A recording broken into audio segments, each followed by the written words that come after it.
Hello, this is Linda Vetris Nichols, evolutionaryhealer.com, and I have with me the most amazing person, Petra Monaco. Hello, Petra, how are you? Hi, I'm great. Awesome. Thank you so much for coming on this with me. Absolutely. Okay, and no, Petra, you have quite a story. You started out as a foster child and had the wild child days. And tell us a little bit about your story of evolution transformation. Yeah, so I grew up in foster care since I was two and been through two foster homes and one foster family. And during my foster family times, I experienced some um, very profound messages that would follow me through my entire life until just a few years ago that I wasn't worthy and I wasn't enough. Mm. Having been rejected by my parents, I also felt rejected by my foster parents and just was Wow. told literally that I wouldn't become anything. Like I was never going to succeed at anything.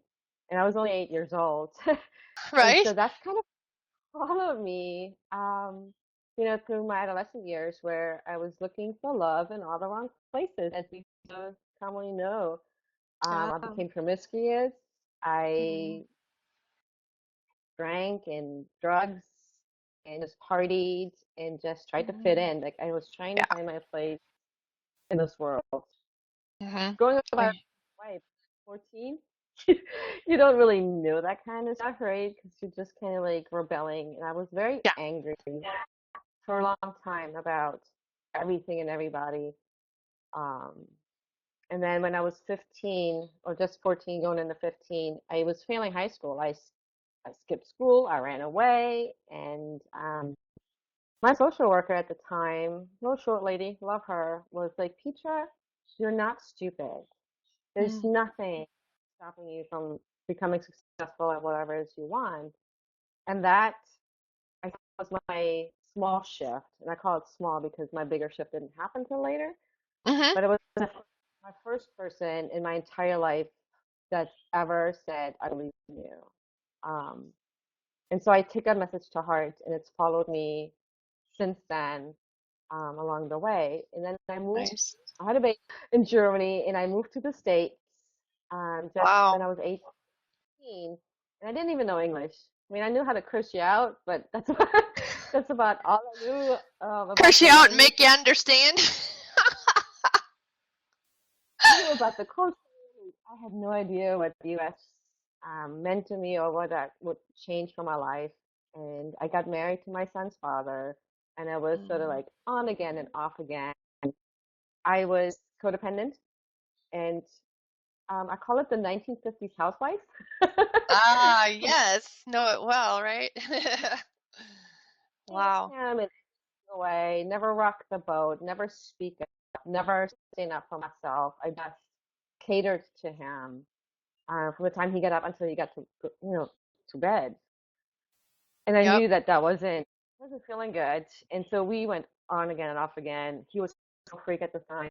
So his control freak, Wow. my codependence worked, Yeah. but obviously What didn't a combo. work What a combination, right? So you've had a lot of transformation and mindset work to get to where you I are did now. absolutely. And I Yeah, was I always love it. believing, remembering the message that somebody does believe in me. Yeah. Even if it's not myself, there's somebody on this planet that absolutely, without a doubt, believes in me. And I think that helped me along the way Mhm. to change my life. Absolutely. So, and changing your mindset creates freedom, and then you have that ability to turn your dreams into reality, which you've been really doing that. It's amazing to watch you. It's almost like manifest is such a weak word to what you've been pulling into your life. It's been very exciting to follow you. I love it. Okay, so you have these set up in like rules and permission and action. I love the layout here. So the first thing you're going to be teaching on then is to trust your intuition, and then there's a rule to go along with it. So I'll let you take it from here. Yeah, so my rule for everything in life and in business is if it doesn't feel good, don't do it. because if it doesn't feel good, it becomes heavy and we procrastinate and it never comes into reality that way. Right? So, which then leads into, we have to give ourselves permission to do the things that feel good. Mm. Once I made that shift for myself, everything I do feels really good. And I've Yeah. outsourced. I hate bookkeeping. So I'm not going to do my own bookkeeping because it doesn't feel good. No. Good So for you. it's really knowing about yourself and how your body reacts to certain activities. I mean, yes, there's still actions that I have to do that don't feel good. Visibility is Right. huge. It wasn't always feeling good for me. Mm. But the more you practice something, the more traction you get and the better it starts to feel. And then you're like, oh, this does feel good to share my message and to share my story.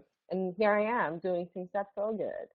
Yeah, I So, love it. Yeah, I wasn't able to do that either. I hated being on camera until I went through actually the process that my husband figured out and we further developed. I had no intention of being on camera like this. So this is fairly new for me to actually enjoy doing these interviews. yeah. And so when we know what feels good, we get excited about them. And I'm super energetic. When I get excited, I literally dance around my house and high five the universe. And so that feels good to me, and I've made the decision that's how I want to feel every single day. Mhm. And so I choose my activities accordingly. And I have, a gazillion things that I do. And so I'll take the time to brainstorm, um, which is the action piece in this part where I brainstorm what will feel good, what will not feel good, and then set a Good. priority. Even if you have to do things that don't feel good, if Mhm. you get them done quickly, then you have time to do the things that feel good. And all of That's a right. sudden you've all of a sudden taken action, I like it. right? And Mhm. crossed off all the things. Look at me. I've made an interview. It didn't feel good at first, but I've got it off my list, and now I can focus on things that make me feel amazing. Very cool. I love it. All right. So, and believe in yourself, right? So, what's the rule on that? It is up to you. It's the number one rule. And as I was sharing, the message of that social worker believing in me was really the message really was I had to believe in myself. If I don't believe in myself, how on earth could anybody else believe in me? How could anybody Right. else support? And so I decided that within this last year, it's okay to put me first. Nice. My why, even for my business, it's not even my kids. My why is my freedom in creating the things that I want to create. And people are Mhm. like you should be your what? No, they're gonna grow up and move out. And Yeah, I man.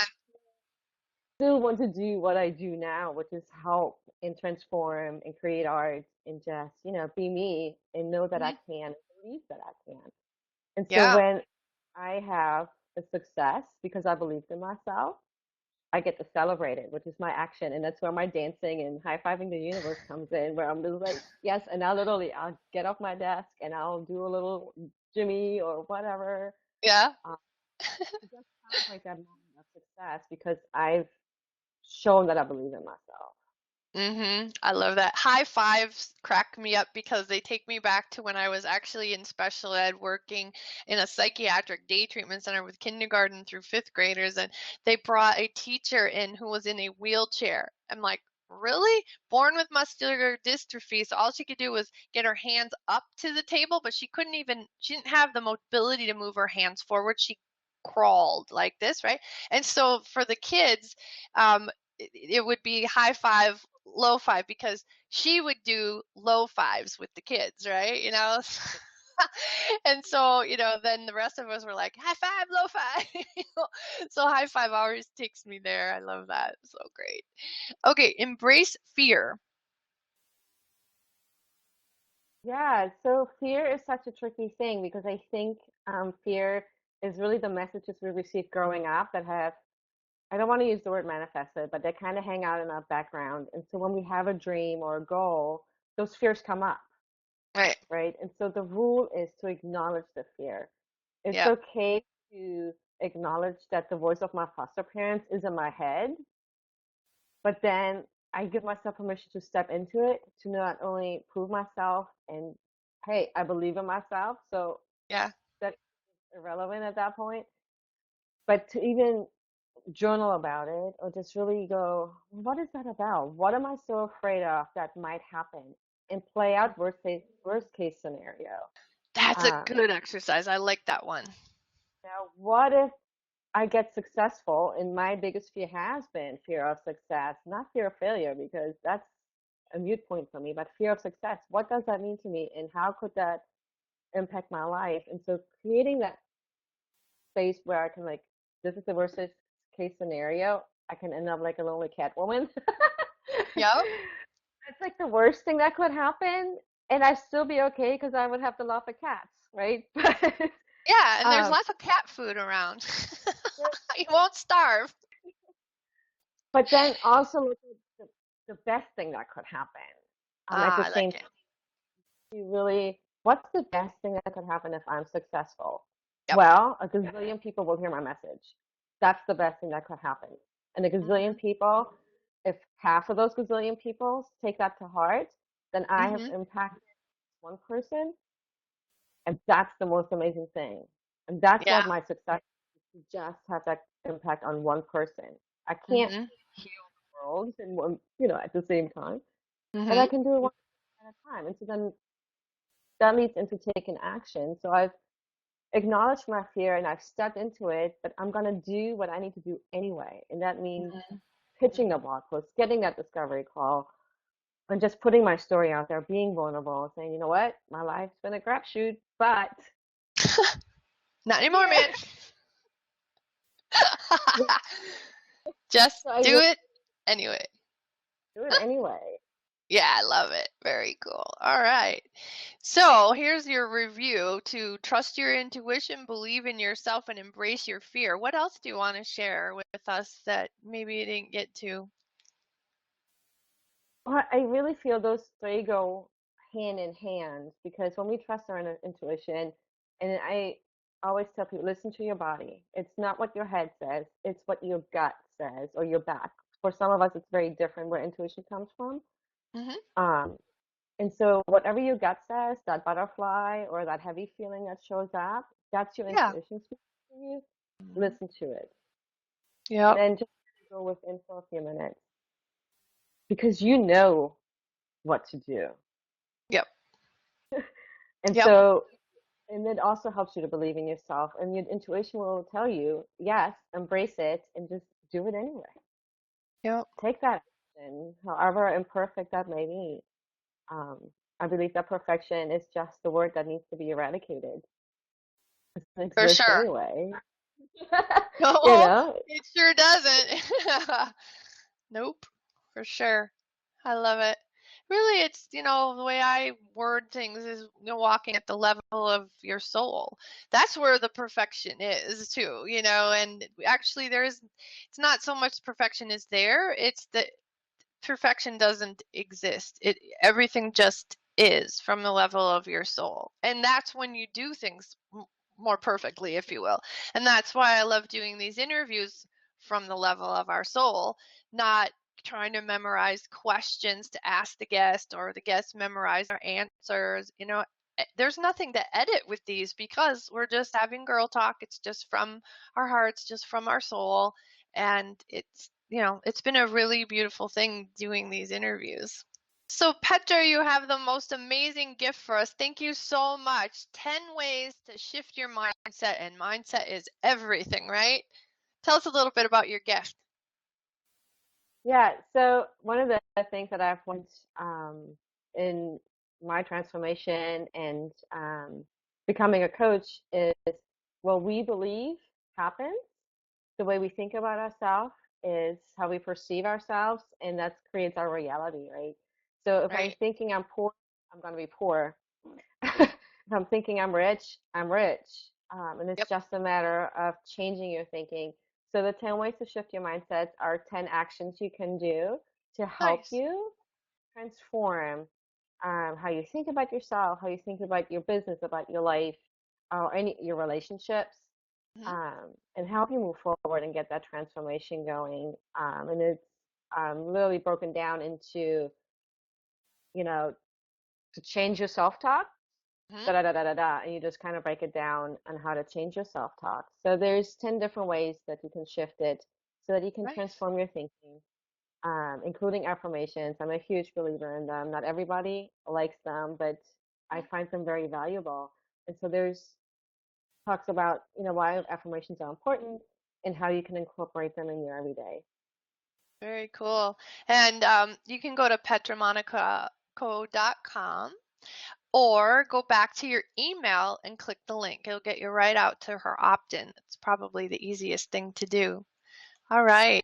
So thank you so much, Petra. You are such a wonderful teacher. What is your background? Is it in psychology? Did you go to school for that? I did. I have a master's degree in mental health counseling and worked as a therapist for a few years, specializing in cognitive behavioral therapy. Ah, Um, okay. Yeah. it's all about Very cool. that. Yeah, so you get mindset big time, right? Yeah. Absolutely. Well, thank you again. I really appreciate you coming on. This has been wonderful. Thanks for your participation. Thanks for having me. It was awesome. Oh, good. I'm glad you enjoyed it. Bye-bye. Bye.